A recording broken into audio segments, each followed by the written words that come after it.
Diz assim a palavra do Senhor, conforme registrado no Evangelho de Marcos, capítulo 9, a partir do versículo 33. E chegaram a Cafarnaum. Quando ele estava em casa, perguntou-lhes: o que vocês estavam discutindo no caminho? Mas eles guardaram silêncio, porque no caminho haviam discutido sobre quem era o maior. Assentando-se, Jesus chamou os 12 e disse: se alguém quiser ser o primeiro, será o último e servo de todos. E tomando uma criança, colocou-a no meio deles.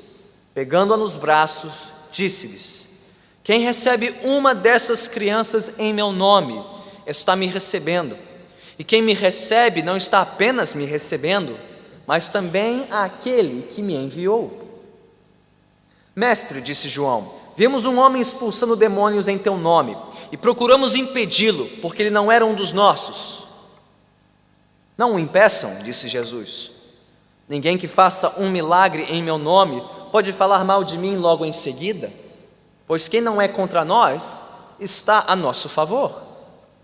Eu lhes digo a verdade: quem lhes der um copo de água em meu nome, por vocês pertencerem a Cristo, de modo nenhum perderá a sua recompensa. Se alguém fizer tropeçar um desses pequeninos que creem em mim, seria melhor que fosse lançado no mar com uma grande pedra amarrada no pescoço. Se a sua mão fizer tropeçar, corte-a. É melhor entrar na vida mutilado do que, tendo as duas mãos, ir para o inferno, onde o fogo nunca se apaga, onde o seu verme não morre e o fogo não se apaga. E se o seu pé o fizer tropeçar, corte-o. É melhor entrar na vida aleijado do que, tendo os 2 pés, ser lançado no inferno, onde o seu verme não morre e o fogo não se apaga. E se o seu olho o fizer tropeçar, arranque-o. É melhor entrar no reino de Deus com um só olho do que, tendo os 2 olhos, ser lançado no inferno, onde o seu verme não morre e o fogo não se apaga. Cada um será salgado com fogo. O sal é bom, mas se deixar de ser salgado, como restaurar o seu sabor? Tenham sal em vocês mesmos e vivam em paz uns com os outros. Louvado seja Deus pela sua palavra. Oremos mais uma vez. Senhor bendito, tendo servido a Ti com os nossos cânticos, com as nossas orações, com as nossas ofertas de amor e gratidão também, queremos agora Te servir com os nossos ouvidos, com as nossas mentes, com os nossos corações. Ajude-nos, Senhor, a darmos a devida atenção à Tua santa palavra. Abençoe-me, Senhor, ao servir a Ti e a Tua igreja, mediante a exposição e aplicação da Tua palavra. Que as minhas palavras sejam simples, sejam claras, sejam fiéis às sagradas Escrituras. E que todos nós saímos daqui, Senhor, confrontados, desafiados e ao mesmo tempo encorajados para Te servirmos de todo o nosso ser, com toda a nossa força e de todo o nosso entendimento. Pela Tua graça que opera em nós e para a glória de Cristo Jesus, nós assim oramos. Amém. Amém. Podemos sentar.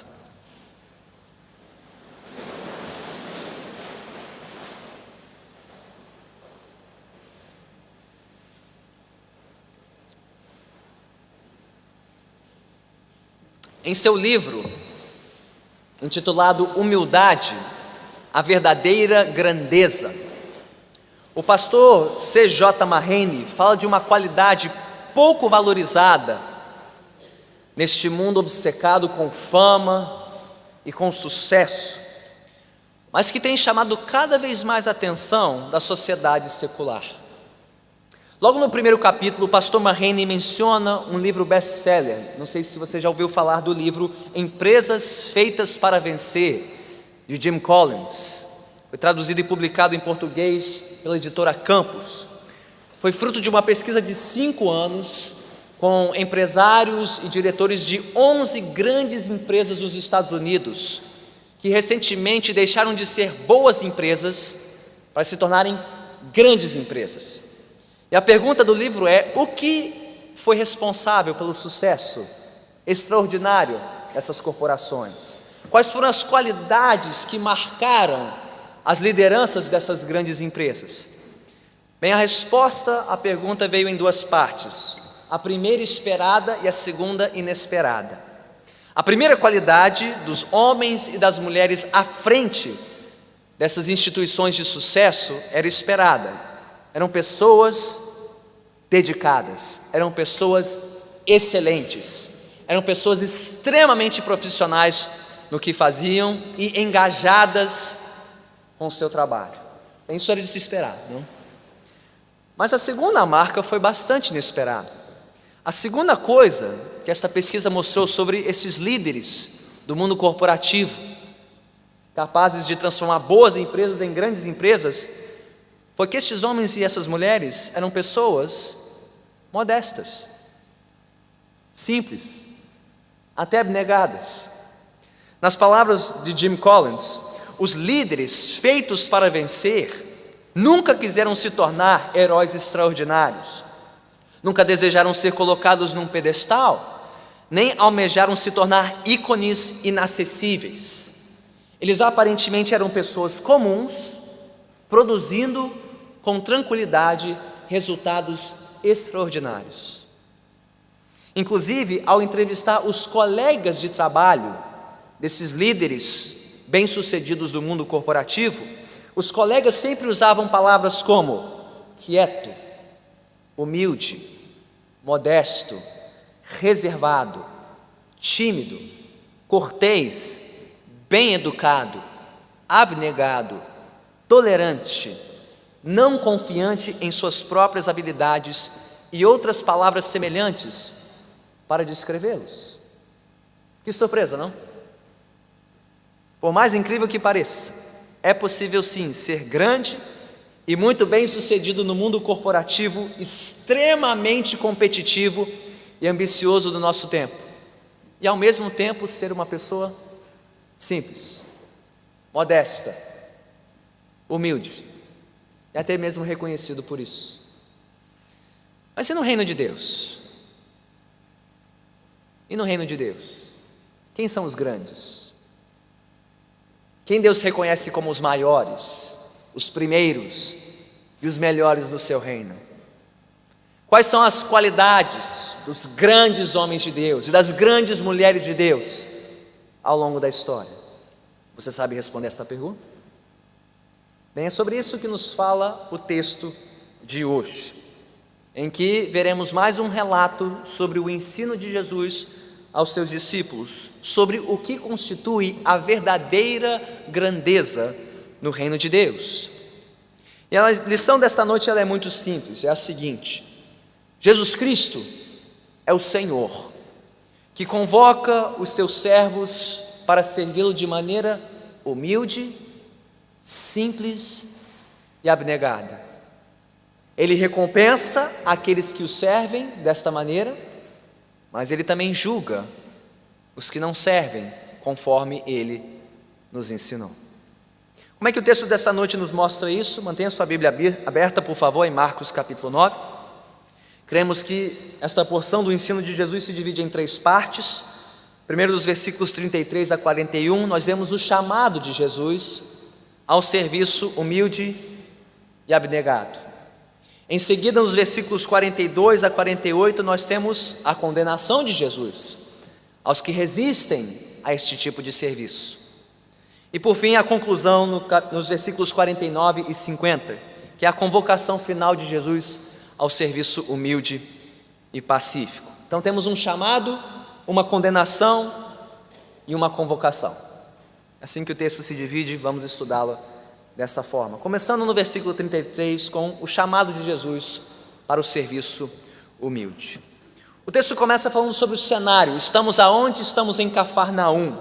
Estamos no norte de Israel, estamos na cidade à beira do mar da Galileia, a base de operações de Jesus durante o seu ministério na Galileia. E a última vez em que Jesus passou por essa cidade a caminho de Jerusalém, segundo o relato de Marcos. Mas qual foi o estopim da história? Por que Jesus ensinou esta lição neste momento do Evangelho? Bem, o resto do versículo 33 e o versículo 34 nos respondem. Surgiu uma discussão, e a palavra aqui que Jesus usa, o que vocês estavam discutindo no caminho, é uma palavra bastante forte. É a mesma palavra que nós já vimos no versículo 16 deste mesmo capítulo, para descrever a discussão entre os mestres da lei e os discípulos acerca da incapacidade destes de curar o menino surdo e mudo. Ou seja, descreve aqui uma discussão bastante acalorada, bastante vigorosa, não uma troca firme de palavras, mas uma discussão bastante ríspida. Bem, aparentemente surgiu uma discussão dessa natureza entre os 12 discípulos sobre quem era o maior. Quem era o maior entre eles? O primeiro, o mais importante. E por que eles estariam discutindo sobre isso? Bem, você se lembra do que aconteceu mais cedo neste capítulo? O que esses 12 discípulos tinham passado na frente da multidão por conta da incapacidade de expulsar o espírito surdo e mudo daquele garoto, cujo pai veio interpelar Jesus por cura? Bem, os 12 tinham passado por uma tremenda humilhação. Jesus os tinha chamado de incrédulos na frente de todo mundo. Bem, como é que você ficaria no lugar de um discípulo de Jesus depois dessa? Depois de passar por essa humilhação pública, de ser chamado incrédulo pelo seu mestre? Bem, talvez eles tenham pensado algo assim. Obviamente, nem todos eram igualmente incrédulos e incompetentes assim. Afinal de contas, nós somos os 12, nós já caminhamos com Jesus há 3 anos, nós já ensinamos multidões, já curamos enfermos, já expulsamos demônios. Aliás, quem aqui curou mais gente? Pedro, foi você? Quem expulsou mais demônios? Foi você, Tiago? Foi você, João? Ou será que foi um dos outros 9? Certamente tem alguém aqui que não é tão incompetente assim, que não é tão incrédulo assim. Então quem é o maior entre nós? Bem, pelo visto os 12 não conseguiram esconder de Jesus os seus olhares acusadores, talvez algumas cotoveladas a caminho de Cafarnaum, até umas palavras ríspidas emitidas entre os dentes, a ponto de Jesus ter notado. E ao chegar em Cafarnaum, ao se reunir em casa com eles, ter perguntado: o que vocês estavam discutindo? Por que vocês estavam brigando a caminho daqui?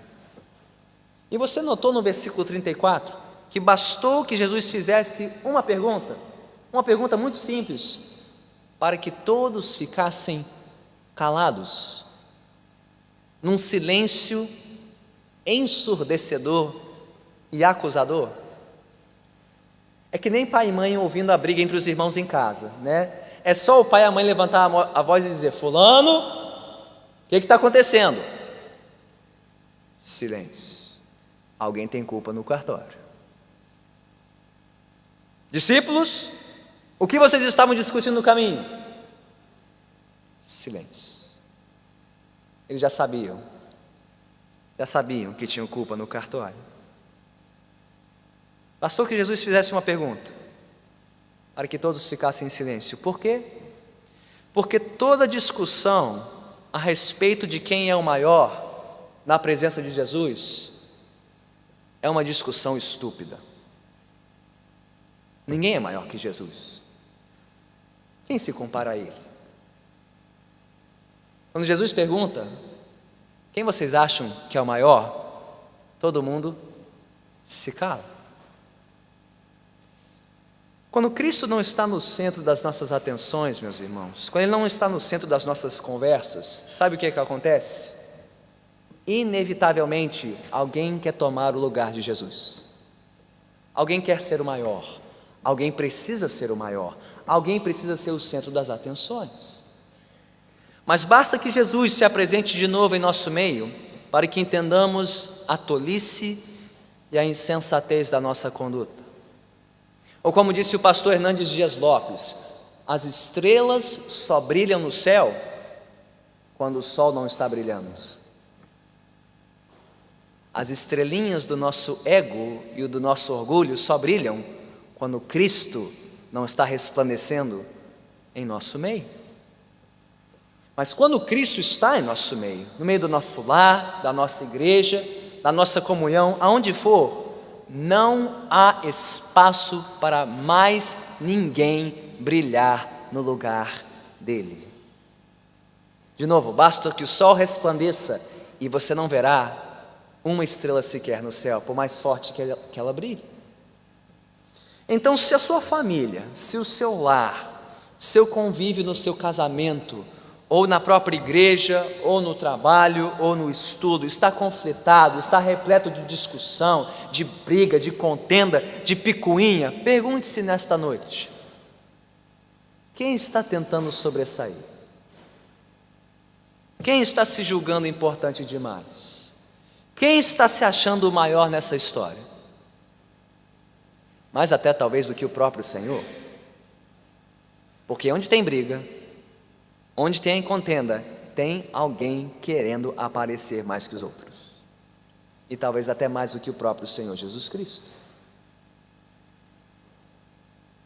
Então, quanto cada um de nós precisa tirar o foco de si e talvez voltar o seu foco para Cristo, para que Ele retome o centro da nossa comunhão. Bem, foi o que Ele fez logo em seguida no versículo 35. Depois de ter lançado a pergunta e de não ter obtido resposta, Jesus reassumiu seu lugar central entre os 12. Ele os chamou, ele assentou-se como um bom mestre faz, e ele lançou a grande pérola desta noite: se alguém quiser ser o primeiro, será o último e servo de todos. O que Jesus fez com uma simples frase? Com essa simples colocação? Bem, Jesus estava virando de cabeça para baixo, de novo, a escala de valores deste mundo, como ele já tinha feito no capítulo 8, talvez você ainda se lembre, Marcos 8, 35 a 37. Quem quiser salvar a sua vida, vai perdê-la. E não é isso que o mundo nos ensina a fazer? Salvar a vida, ganhar a vida, ser alguém, conquistar o seu nome, seu espaço. Pois bem, se você quiser fazer isso, disse Jesus, você vai perder a sua vida, mas quem perder a sua vida, por minha causa e pelo Evangelho, vai ganhá-la. Se alguém quiser ser o primeiro, disse Jesus, seja o último e o servo de todos. Enquanto o mundo nos ensina a subir os degraus da fama, do sucesso e do bem-estar, para que outros nos sirvam, seja pelo seu reconhecimento, com seus recursos, com o seu tempo, com a sua atenção, o que na verdade é uma grande escravidão. Você sabia disso? Que o sucesso é uma terrível escravidão? Porque você passa a depender do reconhecimento e da atenção dos outros para medir o seu valor, sua identidade. Pergunte a qualquer estrela global, pergunte a qualquer pessoa de sucesso na nossa sociedade, e elas te dirão, se forem honestas, quão terrível é ser bem-sucedido. Porque você só é tão bom quanto o seu último sucesso, quanto sua última conquista. O mundo nos ensina a subir os degraus da fama e do sucesso, mas Jesus nos ensina a descer os degraus do serviço, nos tornando menos, não para sermos servidos, mas como Ele mesmo dirá no capítulo 10, para servir, dar a nossa vida pelos outros, como Ele mesmo fez. O primeiro a descer os degraus da glória foi o nosso Senhor, quando Ele, sendo o Rei da glória, fez-se servo, se humilhou para nos servir e dar a sua vida em resgate por nós. O que na verdade é tremendamente libertador, porque ao viver para servir os outros, você não depende do reconhecimento dos outros, você não depende da atenção dos outros, a sua satisfação vem em simplesmente servir como o nosso Mestre nos serviu primeiro. Então, mais uma vez, Jesus estava invertendo a escala de valores do mundo, e mais uma vez Jesus estava confrontando os seus discípulos com o chamado ao discipulado sacrificial, o chamado ao caminho da cruz. Aliás, as expressões são até muito semelhantes. Não sei se na sua Bíblia você consegue ver, pelo menos na minha eu consigo ver Marcos 8:34 numa ponta, e Marcos 9:35 na outra. A frase é quase que idêntica no início. Marcos 8:34, se alguém quiser acompanhar-me, negue-se a si mesmo, tome a sua cruz e siga-me. E em Marcos 9:35, se alguém quiser ser o primeiro, será o último e servo de todos. Há um paralelo aqui entre seguir a Jesus, negar a si mesmo, tomar a sua cruz e ser servo de todos. Pois se nem mesmo Cristo, sendo o primeiro, veio para ser servido, mas para servir, bem quanto mais nós, os seus discípulos. Não estamos aqui para sermos servidos, para sermos reconhecidos, mas para servir e dar a nossa vida em favor dos outros. Então deixe-me perguntar a todos nós aqui, quanto isso tem sido a nossa ambição santa? Servir a todos. Servir a todos que estiverem ao nosso alcance. Pastor, é isso mesmo, servir a todos? Sim, não foi isso que Jesus disse? Se alguém quiser ser o primeiro, será o último e servo de todos. Isso não quer dizer que você existe para agradar a todos e fazer a vontade de todos. Não foi assim que Jesus serviu. Eu não vejo Jesus nas páginas de Marcos agradando a todos. Aliás, ele desagradou a alguns de uma maneira bastante contundente. Eu não vejo Jesus fazendo a vontade de todos. Então não, servir a todos não quer dizer agradar todo mundo, fazer todo mundo feliz e realizar a vontade de todos. Isso tampouco quer dizer que você não possa ter uma ordem de prioridades em sua vida. Jesus tinha uma ordem de prioridades. A sua primeira prioridade era o cuidado consigo e com a sua comunhão com o Pai Celestial. Quantas vezes já vimos Jesus se afastando das multidões, se afastando dos discípulos para orar, para buscar o seu Pai? Quantas vezes o vimos deixando as multidões para cuidar dos seus discípulos? Então sim, Jesus tinha uma escala de prioridades no seu serviço, e nós também devemos tê-lo, servindo a Deus primeiro, a nossa família, a nossa igreja e depois aos demais.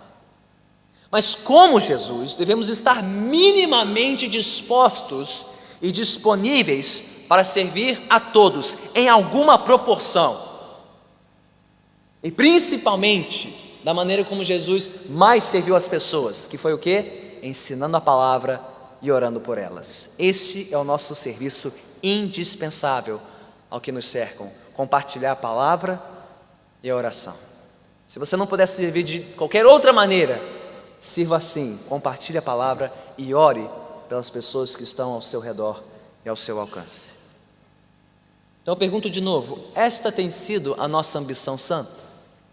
A ambição santa da sua família, desta igreja, de cada membro desta igreja? Servir como Jesus serviu, servir a todos que Deus colocar no nosso caminho, seja no nosso lar, seja entrando pelas portas dessa igreja, seja no nosso local de trabalho ou de estudo. Bem, a fim de ilustrar esta lição, Jesus tomou uma criança, logo em seguida, versículo 36, uma criança em seus braços, e ele disse o seguinte aos 12: quem recebe uma criança em meu nome, está me recebendo, e quem me recebe não está apenas me recebendo, mas também aquele que me enviou. Jesus foi muito cuidadoso aqui, escolheu justamente quem? Uma criança, para ilustrar o seu chamado ao serviço humilde e sacrificial. Por que crianças? Bem, ainda mais do que na nossa sociedade, no mundo antigo, crianças eram as criaturas mais indefesas, mais vulneráveis, mais carentes e sim, mais insignificantes da face da terra. Crianças eram tratadas como posse, nem mesmo como gente no mundo antigo. E Jesus tomou justamente uma criança em seus braços e disse: quem recebe uma dessas crianças em meu nome, está me recebendo. E o que significa essa expressão em meu nome? Não sei se você notou a expressão no versículo 37, e ela é extremamente importante. Ela aparece 4 vezes em 4 versículos. Versículo 37, quem recebe uma dessas crianças em meu nome. Versículo 38, João está falando: vimos um homem expulsando demônios em teu nome. No versículo 39, Jesus responde: ninguém que faça um milagre em meu nome. E de novo no versículo 41, quem lhes der um copo de água em meu nome. É uma expressão muito peculiar, que se repete aqui com uma ênfase muito forte. A ideia aqui é de alguém que age em nome de, ou para representar outra pessoa. Como por exemplo um embaixador. Pense na figura de um embaixador. Quando ele está servindo ao seu país, é a autoridade suprema da sua nação em outra terra. Quando o embaixador fala, ele está falando em nome do seu soberano, em nome da sua pátria. Ele está representando ali a sua terra e o seu povo. É isso que Jesus tem em mente aqui. Quem recebe uma criança em meu nome, ou seja, como se estivesse me representando, minha autoridade, ao fazê-lo, como embaixador meu, como representante meu, está me recebendo. Peraí. Então como é que é isso, pastor? Quem recebe uma criança em nome de Jesus está recebendo o próprio Jesus, e quem recebe a criança está recebendo também quem enviou Jesus. Me ajude a resolver esta confusão. Como é que é isso? Ao recebemos uma criança em nome de Jesus, é como se estivéssemos recebendo o próprio Jesus, o próprio Filho de Deus, e por conseguinte o seu Pai. Sim, é isso mesmo. Sabe por quê? Quando o Filho de Deus veio ao mundo, ele veio como? Como uma criança, indefesa, fraca, vulnerável, insignificante. Ele veio ao mundo assim, tornou-se como um de nós, justamente para nos salvar. Então, quem não está pronto para servir a uma criança carente, fraca, vulnerável, indefesa? Quem não está pronto para servir uma criança que for, disse Jesus, não está pronto para servir o próprio Cristo, o próprio Senhor. Quem recusa uma vida dessa, recusa o próprio Filho de Deus. Quem não recebe a criança, não recebe o Filho. Quem recebe uma criança em meu nome, está me recebendo, e ao me receber, recebe aquele que me enviou. Que lição preciosa para nós pais. Quem já é pai e mãe aqui? Pais aqui presentes, e todos que ainda almejam ser pais um dia. Eu pergunto, é assim que nós temos enxergado os nossos filhos? Não como ferramentas para serem utilizadas conforme o nosso desejo, para satisfazer as nossas vontades, não como os obstáculos a serem vencidos, tolerados, suportados, nem tampouco como pequenos ídolos que nós veneramos, mas como alvos prioritários do nosso serviço cristão. Pais e todos aspirantes a pais aqui, quão bem estamos representando o Senhor Jesus Cristo aos nossos filhos? Pela nossa instrução, pelo nosso exemplo, pelo nosso testemunho, pelo nosso serviço. Estamos recebendo e cuidando das nossas crianças em nome de Cristo, como embaixadores e representantes de Cristo. Enquanto nós como igreja, não só pais e aspirantes a pais, ou tios ou avós, como nós como igreja estamos representando bem a Cristo diante de todas as crianças que Deus concedeu aos cuidados desta igreja, e glórias a Deus por isso, que o berçário está sempre cheio, mais bênção, mais vidas para nós recebermos, e diante de quem representar o nosso Senhor.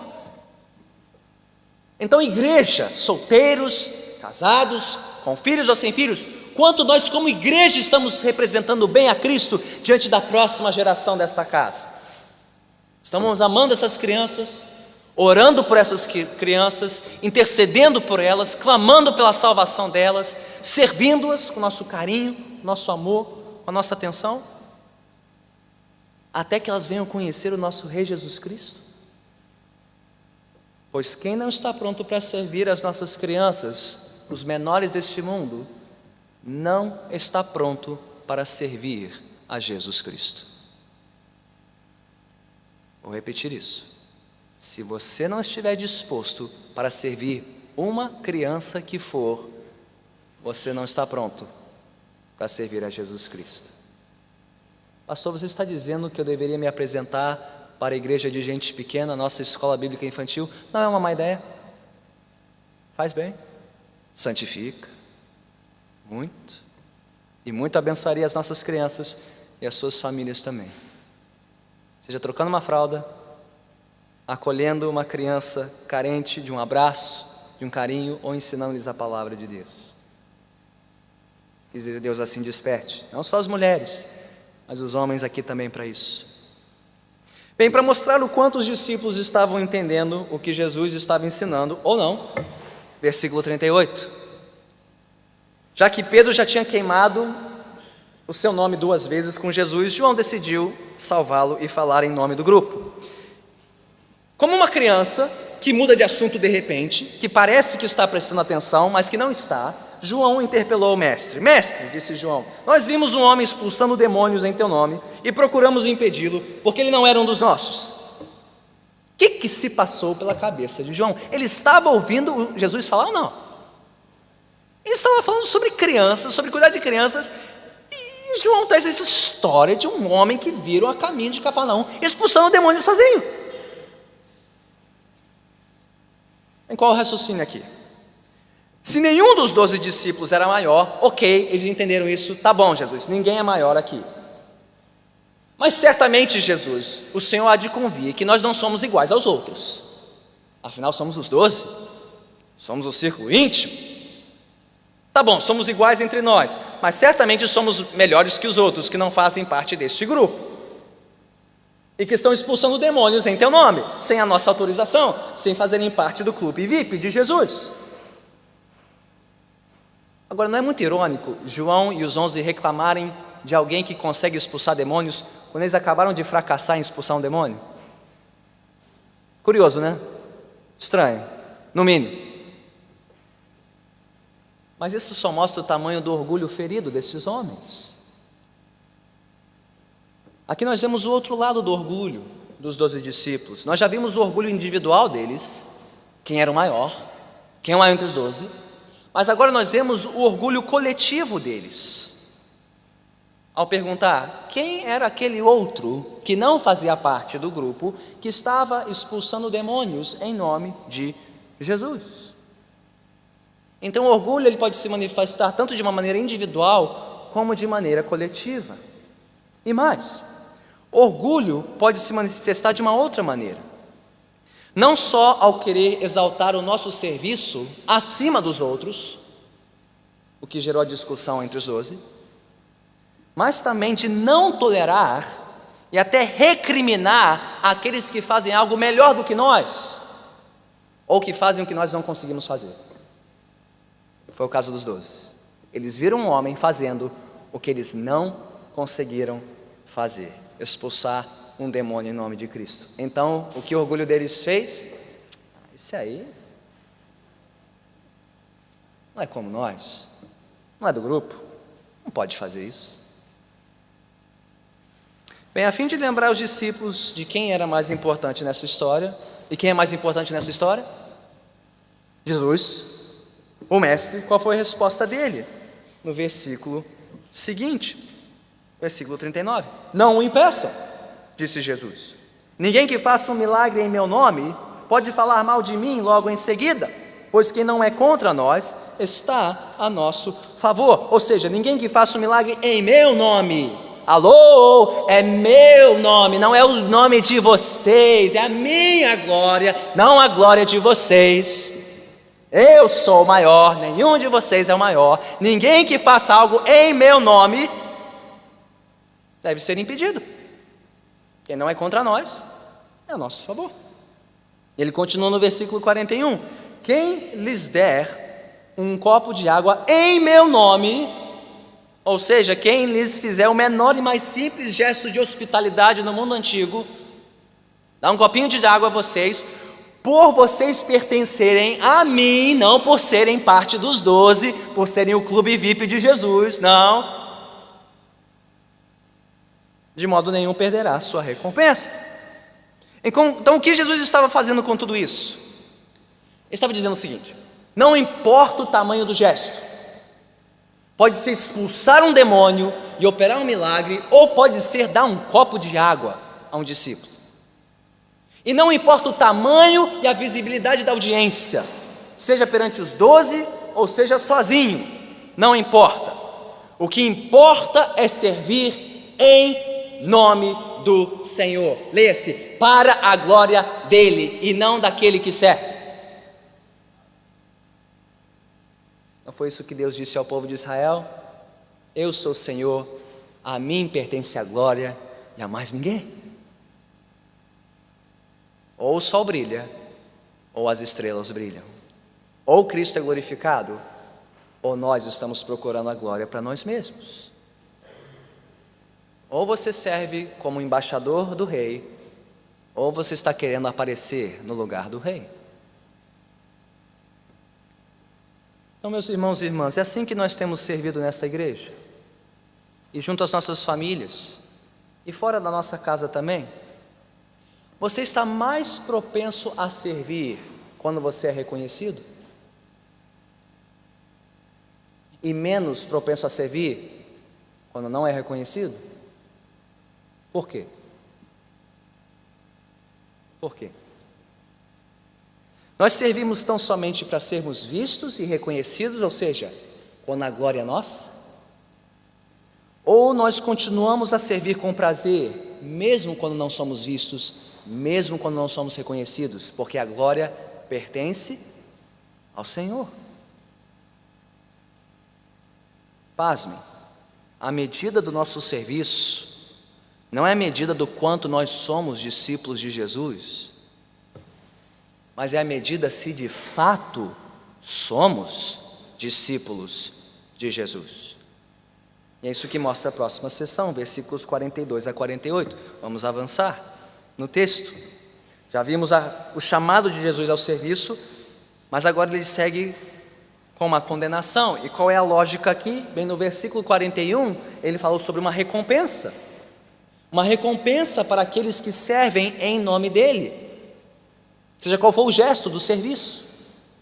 Minha pergunta é: se há uma recompensa para aqueles que servem de maneira humilde e sacrificial, será que há um castigo para aqueles que não servem assim? E qual a resposta? Certamente há um castigo. Mas pasmem, o castigo é maior do que talvez você imagine. Como é que Jesus começa a segunda sessão, versículo 42? Se alguém fizer tropeçar um desses pequeninos que creem em mim, seria melhor que fosse lançado no mar com uma grande pedra amarrada no pescoço. Pastor, o que isso quer dizer? Bem, os termos aqui são muito precisos. Se alguém fizer tropeçar aqui não é só fazer alguém perder aí o equilíbrio na vida cristã. Tropeçar aqui tem o sentido de fazer alguém tropeçar sem conseguir ser restaurado na fé. Tropeçar a ponto de cair e permanecer caído. Jesus está falando aqui de um tipo de escândalo causado pelo nosso orgulho, pela nossa soberba no nosso serviço, a ponto de afastar alguém do reino, a ponto de alguém pensar: bem, se é assim, se é isso que significa ser crente, eu não quero isso, eu não quero nem chegar perto dessa gente. É isso que Jesus está dizendo. Se alguém fizer tropeçar um desses pequeninos, e aqui a expressão é ambígua, pequeninos pode ser uma daquelas crianças que criam em Jesus, ou um desses pequeninos discípulos de Jesus. O termo é usado assim nos evangelhos, para descrever os discípulos dele também, não só os pequeninos crianças. Bem, se alguém fizer tropeçar um desses pequeninos que creem em mim, seria melhor que fosse lançado no mar com uma grande pedra amarrada no pescoço. Qual é a função dessa imagem aqui? Jesus usa uma imagem extremamente forte para descrever uma morte maldita, uma morte por afogamento e uma morte torturante, né? Morrer afogado, consegue imaginar? Com uma pedra amarrada no seu pescoço e morrer lentamente sendo sufocado, afogado pela água. Mas o principal aqui era a morte sem direito a enterro, o que no mundo antigo era um sinal de maldição. Jesus está dizendo: seria melhor que alguém morresse assim, do que fazer alguém tropeçar por conta do seu orgulho, da sua soberba, ao servir a Cristo. Ele não para por aí, ele usa um trocadilho aqui. No versículo 42 é: se alguém fizer tropeçar. Bem, para que você não faça alguém tropeçar, versículo 43, se a sua mão o fizer tropeçar, mesma palavra. Mas agora é você se tropeçar e causar o tropeço dos outros. Se a sua mão o fizer tropeçar, corte-a, amém? Calma. Jesus não está prescrevendo aqui um sistema santo de mutilação física, tá? Ninguém, por favor, saia daqui decapitando os seus membros, não é nada disso. Jesus está usando uma hipérbole, uma figura de linguagem aqui exagerada, extremada, para dizer o seguinte: o que a mão representa aqui? O que sempre representou no mundo antigo: poder, conquista, força, o que o seu braço fez. Pois bem, se a sua mão, e provavelmente os discípulos estavam lá dizendo: ó, foi com essa mão que eu curei, hein?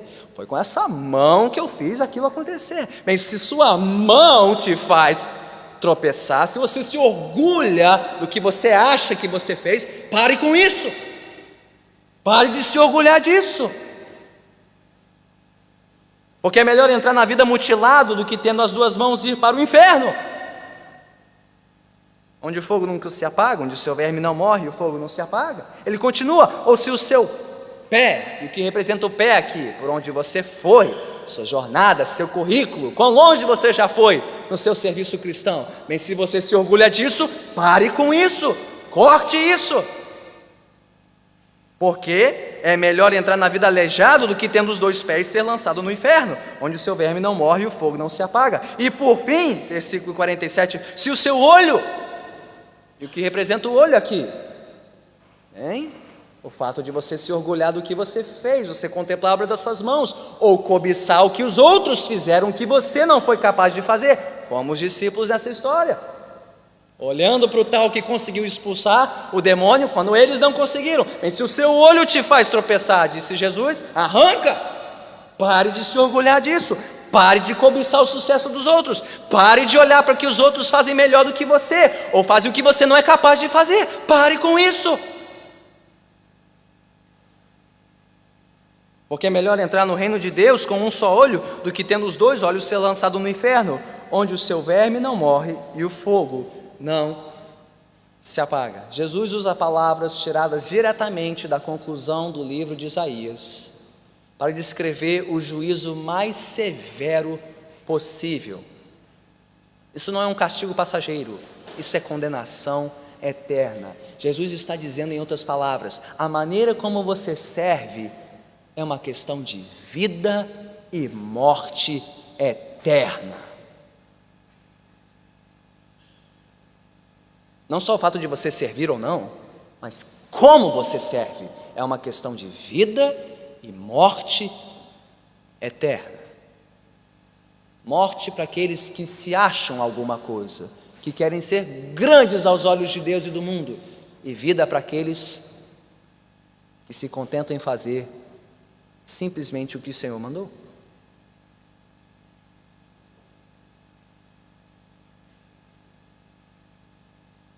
Pergunta: será que com isso você precisa ser menos que excelente no seu serviço a Deus? Será que para ser simples, humilde e abnegado, você precisa ser menos que excelente e menos que competente no seu serviço, seja em casa, seja na igreja, seja no mundo? Pergunta: de forma alguma. De forma alguma. Ser fiel e simples no nosso serviço não significa ser desleixado e folgado. Lembre-se, nós estamos aqui para servir em nome de Jesus, ou seja, sirva da melhor maneira possível. Seja um bom representante dele. Marido, esposa, pai, mãe, filho, filha, estudante, estagiário, educador, médico, advogado, o que for, seja o melhor que você puder ser para a glória dele, mas certifique-se de que é para a glória dele e não para a sua.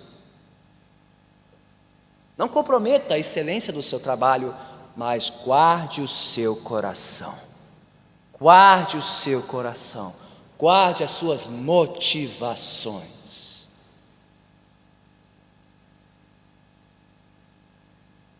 Então, para aqueles que são muito competentes e muito excelentes no que fazem, seja na igreja, seja em casa, seja no mercado de trabalho, E se você especialmente for muito reconhecido na sua área de atuação, por conta dos seus dons, dos seus talentos, sua criatividade, deixe-me lançar um alerta para os seus corações.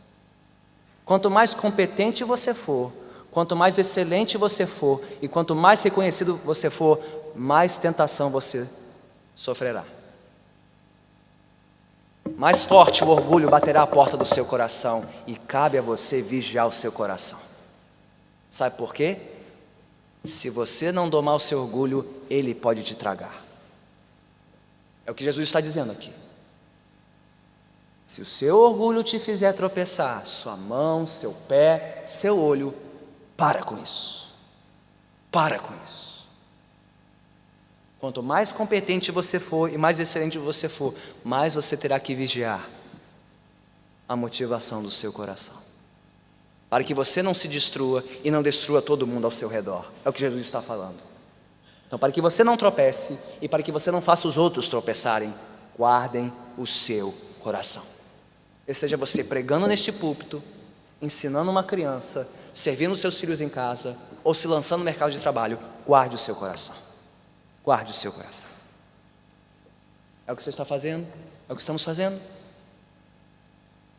Enxergando o nosso serviço como um assunto de vida e morte eterna, para a glória do Rei. O que nos leva à conclusão da passagem, a convocação final de Jesus. Com isso terminamos. Versículos 49 e 50. Jesus terminou esta sessão, como dizer no versículo 49, bastante enigmático. Pastor, que história é essa de cada um será salgado com fogo? Essa é uma das passagens mais difíceis de interpretar de todo o Evangelho, de toda a Bíblia. Não há consenso entre os estudiosos. O que Jesus está falando? Quer dizer que todo mundo vai ser julgado? Ninguém vai passar no teste? Cada um será salgado com fogo, ou seja, todo mundo vai ser destruído porque ninguém é humilde o suficiente?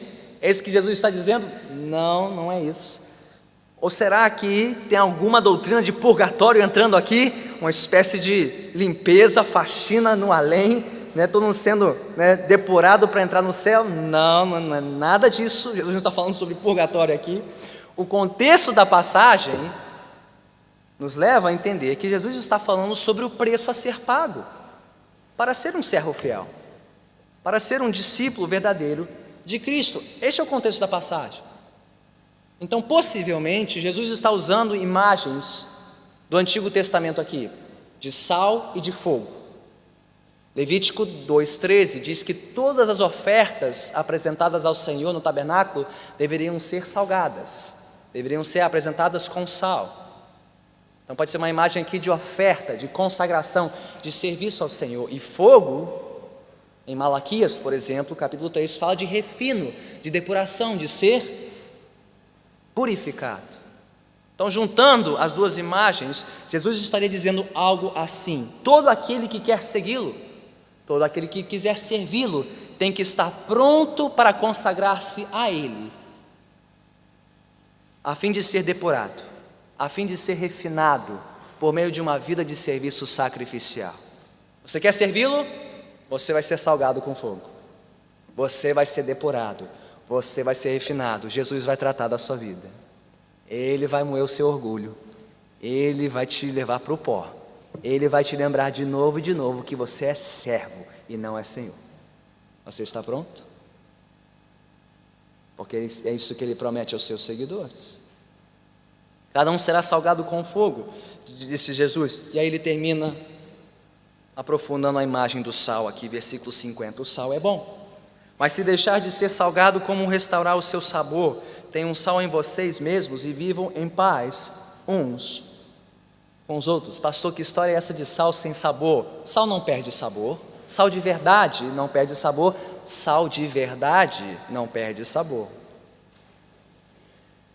Mas desde o mundo antigo que existia sal fake no mercado, sal misturado com impurezas, e esse tipo de sal perdia seu sabor. Jesus está dizendo: se o sal perde o seu sabor, leia-se, se o discípulo não for discípulo, se o servo parece servo, mas não for servo, para que serve? Sal sem sabor, sal fake. Para que serve um discípulo de Jesus que não serve aos outros? Não serve para nada. E não pode ser restaurado. Mas tenham sal em vocês mesmos. Leia-se: sejam servos, sejam discípulos de coração, sirvam de maneira humilde. E aí vem a alfinetada de Jesus: e vivam em paz uns com os outros. Parem com essa discussão bobinha de quem é o maior, porque isso não pertence na boca de um servo de Deus. Sirvam por servir, e assim vocês terão paz uns com os outros. Então, à luz de tudo isso que nós vimos e ouvimos nesta noite, o chamado de Jesus ao serviço humilde, a condenação de Jesus sobre os que não servem assim, e a sua convocação ao serviço sacrificial, voltemos à pergunta inicial desta noite: quem é o maior? Quem é o maior no reino? Quem é o primeiro? E do que consiste a verdadeira grandeza no reino de Deus? Qual a resposta de Jesus? Você quer ser o primeiro? Você quer ser o primeiro da fila? Você quer ser o primeiro a ser reconhecido por Jesus? Então volte para o fim da fila.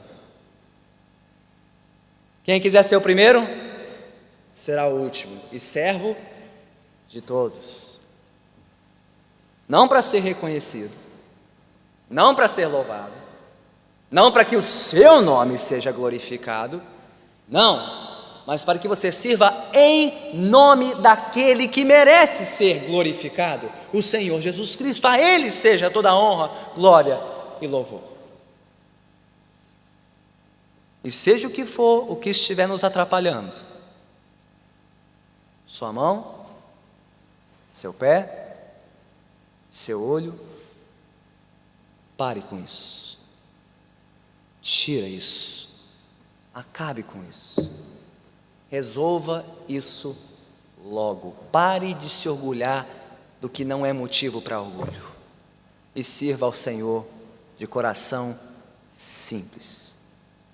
Seja cuidando do seu cônjuge, seja cuidando dos seus filhos, seja cuidando da sua casa, seja no escritório, seja no estúdio, seja na oficina, seja no santuário, seja no berçário, seja onde for, sirva pelo simples prazer de servir ao Senhor.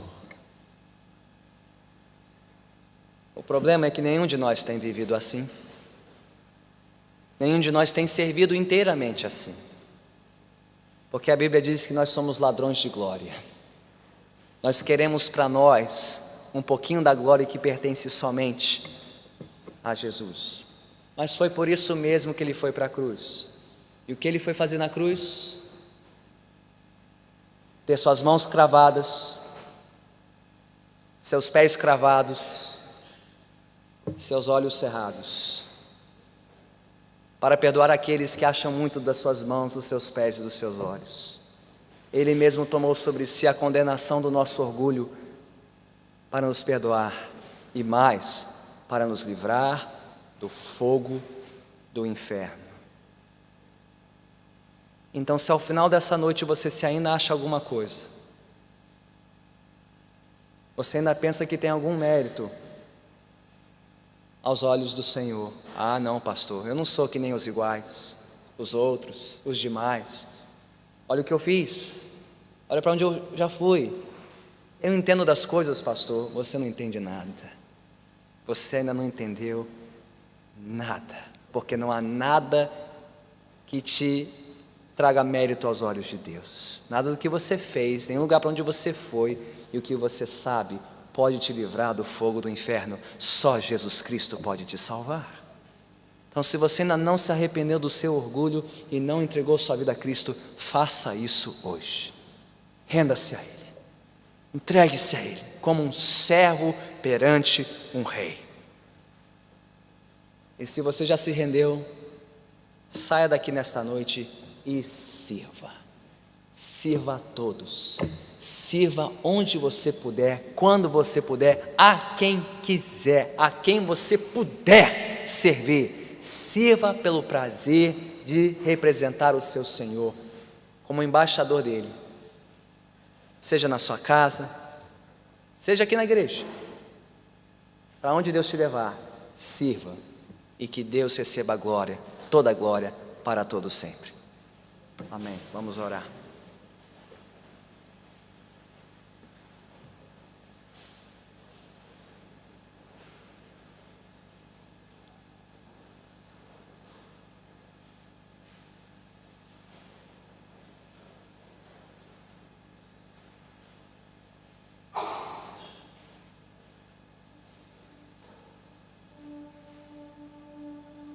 Senhor bendito, não há um de nós aqui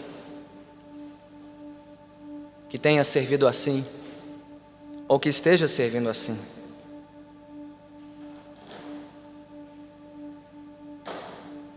Nosso coração é por demais enganoso, por demais soberbo, por demais orgulhoso. E quanto, Senhor, nós deixamos de servir quando não somos reconhecidos, quando não recebemos o retorno esperado daqueles a quem nós servimos, nos ressentimos, nos magoamos, de tantas formas, de tantas maneiras, e nos esquecemos de quem nós somos. Nós somos ninguém, somos nada, merecemos nada, Senhor. O que merecemos é o fogo do inferno, o que merecemos é a condenação eterna. Mas graças a Jesus Cristo nosso Senhor, que não precisamos experimentar mais o fogo eterno. Ele tomou sobre si aquilo que nós merecíamos por direito. Ele tomou sobre si o nosso castigo, ao ser cravado na cruz do Calvário por nós, em nosso lugar. Obrigado por isso, Senhor. E obrigado por nos lembrar novamente do que nós realmente somos. Nós somos servos, colocados nesta terra para servir a todos que o Senhor quiser alcançar por nosso intermédio. Ó Pai, eu te peço por aqueles que ainda não se renderam a Ti neste lugar, que não saiam daqui nesta noite sem antes confessarem o que realmente são, miseráveis pecadores, carentes do Teu perdão e da Tua graça. Que saiam daqui, Senhor, renovados e transformados no seu entendimento e no seu coração, para viverem não mais como senhores do seu destino, como reis da sua vida, mas como servos Teus para a glória do Teu nome, Senhor. Mas, Pai, eu te peço por tantos outros aqui como eu, que já se renderam a Ti um dia. Renova em nós a alegria de Te servirmos, a alegria de Te representarmos, a alegria de sermos embaixadores Teus neste mundo, nesta igreja, em nossos lares, até mesmo diante das nossas crianças, dos nossos próprios filhos. Que aprendamos a fazer tudo em Teu nome e para a glória do Teu nome. Somente para a glória do Teu nome te pedimos, em nome de Cristo Jesus. Amém.